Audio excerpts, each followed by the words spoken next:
Kim, in your book, Rules of Engagement, you describe aspects of the Australian media industry as being insular in outlook and punitive in practice. How well have they embraced the digital revolution? I think, like most organisations that have had a successful past, they have embraced the present and the future very poorly, and that they have actually been laggards in responding to evident Herculean change in consumer behaviour and consumer preference.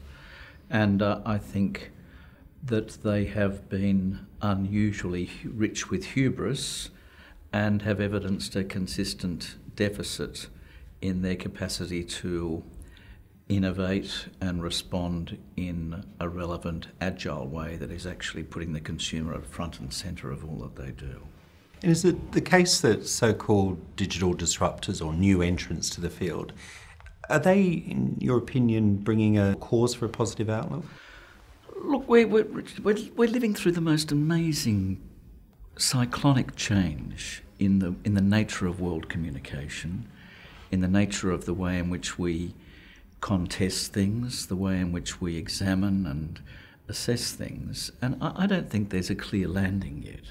What is clear is that we have lived through the largest transfer of power in human history, the transfer from producers to consumers. And this is the thing that I think many producers have trouble getting their head around. Consumers are in charge now. And consumers actually are very, very fast to make stern judgments. And those judgments can be absolute judgments. So producers need to adapt and adjust in an extraordinarily demanding way, and it's confronting. Now, the commercial models are not resolved yet. This is an extraordinary year for the finance sector. We've got a major inquiry underway. Do you have any advice for the financial service executives that are grappling with these new competitive threats? Well, I think that people who don't accept that disintermediation is the order of the day in all things through unparalleled technology empowerment are foolish. There will be massive disintermediation in the financial sector, and it will be technology empowered.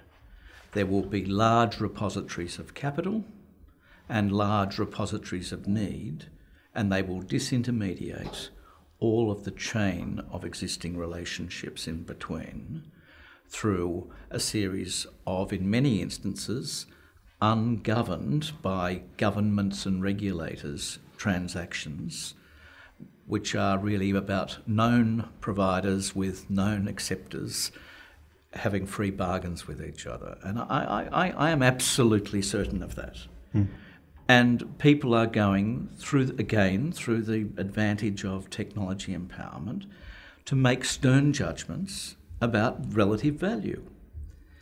And the technology will facilitate very different trading and general transactional environments, and I take that as an absolute given, and it will happen quickly.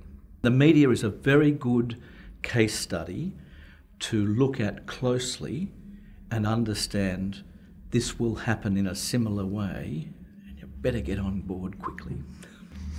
Well, thinking about the media industry, drawing from it as a case study, for those finance executives that are looking after some of our largest, possibly legacy institutions, what lessons did you learn from your time at News Corp about managing change? Oh, I have many. I have many deep, hard-etched learnings in relation to managing change, or I should say managing change unsuccessfully.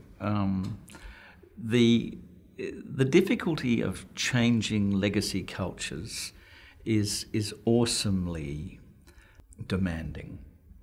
And ultimately, you have to accept the principle which I've always observed in life, although often it's been observed in me not remembering it at the right time, and that is that there is never any such thing as a difficult problem. There are only ever difficult people.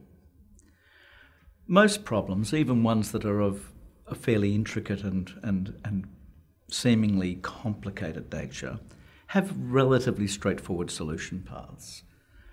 It's the execution which is always the demanding element, because there are many, many, many people in your road.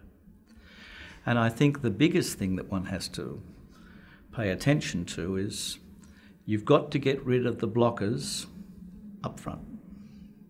You must make change. Change is effected through people. People who won't change must be changed. Changed out. It's a brutal process. In the 21st century, you've got to be part of a team.